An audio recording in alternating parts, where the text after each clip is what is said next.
and God begins to take you out of that place. And we want to hear from him tonight, Pastor Paul Pollard. When God begins to do something in your life, it doesn't matter who doesn't want God to do it. It doesn't matter who's standing against your life. This afternoon, I'm talking about strongholds. What is a stronghold?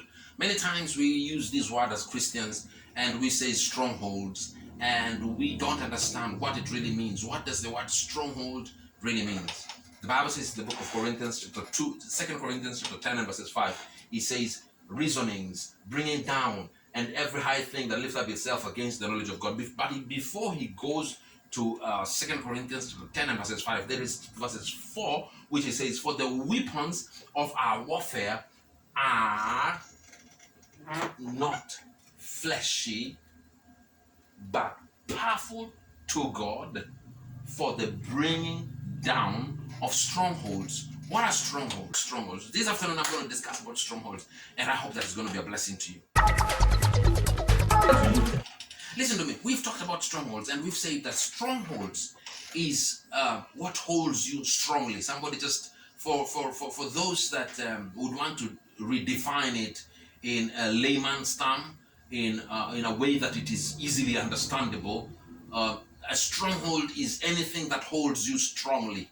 That is a stronghold. Now, what is it that holds you strongly? As you continue in chapter 10 and verses 5, you realize one thing. As Paul keeps on talking, he says he begins to discuss and talk about thoughts. Every high thing that exalts itself against the knowledge of God, bringing every thought captive to the obedience of the Lordship of Jesus Christ. Paul, in essence, is talking about your thought patterns. A stronghold is basically a thought pattern that is strongly embedded in your mind. It's strongly embedded in your thinking. It's strongly embedded in your way of life. There are people that a stronghold that is bothering him may be kleptomaniac. This means that they get into a supermarket. I saw some people in USA. They get even in Kenya here, in Africa here, they're there. Kleptomaniacs. It means his hand or their hand is easy to pick up stuff that even it doesn't belong to them. They are kleptomaniacs. It's a stronghold. There's something mentally. There is a strong way of thinking. There's a pattern of thinking that has strongly been embedded in their minds. That taking something that does not belong to you is okay. So they pick it up and they will take it, and we call them kleptomaniacs. They steal. They pick up everything. There's a stronghold in their life. The stronghold of kleptomaniacy, if such a word exists. They believe in stealing.